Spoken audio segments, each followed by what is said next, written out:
Heyo everyone, Haku here with my review of Kisnaver episode 6, and this show is back.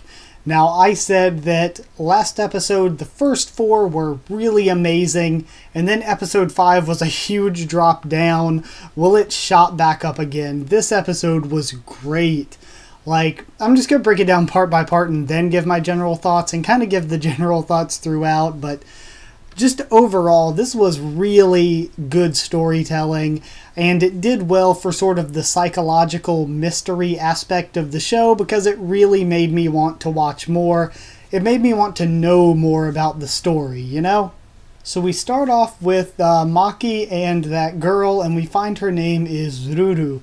And, of course, there's some weird Yuri tension going on, but, I don't know, the whole scene was kind of weird, and I think that was good because it makes me think, I want to know this relationship. I want to know about these two characters and what's going on with them, or at least what went on with them, assuming it was in the past or something.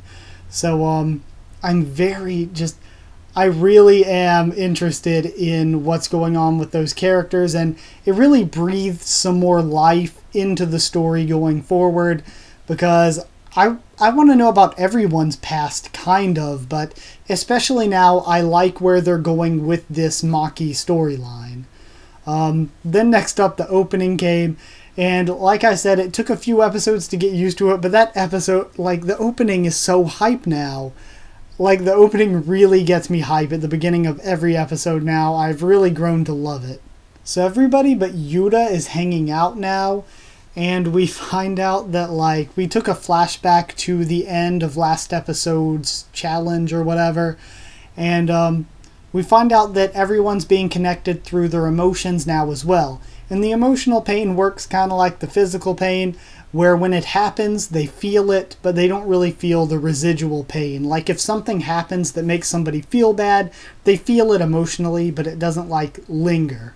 So it was funny as well learning Hisomu doesn't like emotional pain, just physical pain. Maki tries to leave and distance herself, and we get cute best girl Nico trying to go comfort her and be her friend. And Nico's really climbing up there to get to be one of my favorite characters with Yuta and Tenga. Hisomu as well, I'm liking more and more every episode. But Nico's really growing to be one of my favorites. At first I thought she was kind of annoying, but now she's definitely top girl so far in this anime, and getting close to top character. Now Sonozaki meets with the mayor, and we find out that the experimental city and the Kizuna Project experiment are they're kind of in a bit of jeopardy, and they need some results, and that's really all we really find out about that. Now, Sonozaki does bring up that the deadliest sin, because they were referring to the 7 characters as those 7 deadly sins, that the deadliest one was the Forgetful Priss, and they were like, we need to use her. We're going to use the past against them. So, Sonozaki being a bit of a bitch. And when she says Forgetful Priss, I wonder, does she mean Ruru is the Forgetful Priss, and that's who they're using against them? I assume that they're using her against them because of her connection to Maki in the past. Or is the Forgetful Priss Sonozaki herself? I think that it's likely Sonozaki herself. But yeah, just kind of being a douche, using their past against them and tormenting them like this, even if it's for some experiment. And even if the results are okay in the end, it's kind of a dick move. So we find out that Maki wrote a popular manga along with Ruru when they were in middle school, and that it's getting turned into a movie. She's getting a movie deal for it, and she doesn't want it, but they're sort of forcing it on her. Yuta tries to save her, of course, but of course Maki is trying to distance herself from everyone as much as she can. And Yuta, telling this to the group was hilarious, where he's like, that's definitely her. You can tell by her hips and her ankles. And Tenga's like, don't say that so seriously. That was really funny. I really liked that part in particular. Yuta and Tenga are funny. They're my favorite 2 characters still, even though Hisomu and Nico were getting up there. So Sonozaki tells them that they have to now meet at the school and that their mission is to save Maki. So, like, it was Hisomu, he pieces it together to say, you know, everything is happening too conveniently, that she gets the movie deal now, that Yuta found out that the situation with her last episode was similar to what happened in the manga. It still doesn't make sense for her character at all, but like, he finds out it was similar, so it seems like they're using her past in the manga and stuff to against her, and it's all a setup, really. So they go, the camera crew and stuff ambush Maki at the school, and she has a bit of a meltdown. But then everybody else shows up, and Yuta, Hisomu, and Tenga chase away the camera guys, and Maki runs away as well. I think probably because she's like, okay, these people saved me, but they only did it because it was their mission or something. But, like, I don't know. It's one of those things where we don't know yet, but I want to see where it goes because of this.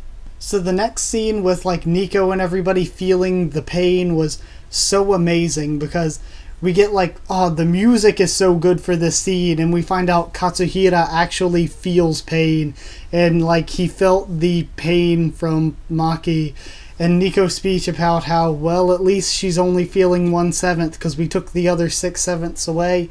That was so good. Like, that scene was amazing. So the next plan is for them to investigate Ruru and what happened to her, if Maki was serious and did actually kill her, find out what's going on with the story. So I'm happy that we're going in that direction with things. It'll be interesting to figure out what's going on.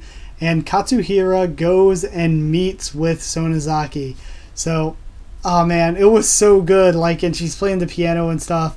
And that was a really nice scene. I just love how she says the, like, funny line, like, so did my plan burn your buns or whatever. But like, it's probably the most epic line maybe so far from the show, where he's just like, I'm disappointed in you, and that's it.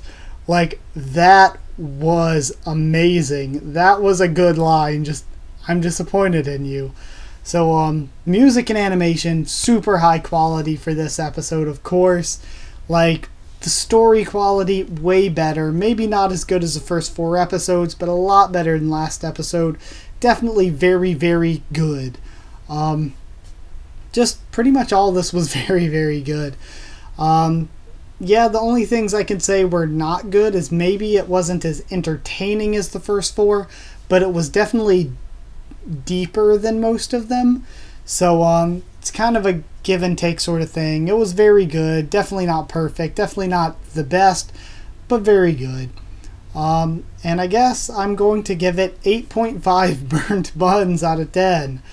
So yeah, like if you guys like the video, I'll be back with the next one next week.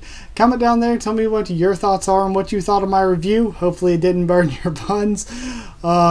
Subscribe for more Keys Diver, One Piece, The Walking Dead, Tower of God, and a lot more. And follow on Twitter as well if you want to, because I'll keep you updated there as best I can on when I'm posting stuff or pushing stuff back. And that's it. Thank you once again for watching, and I'll see you all next time.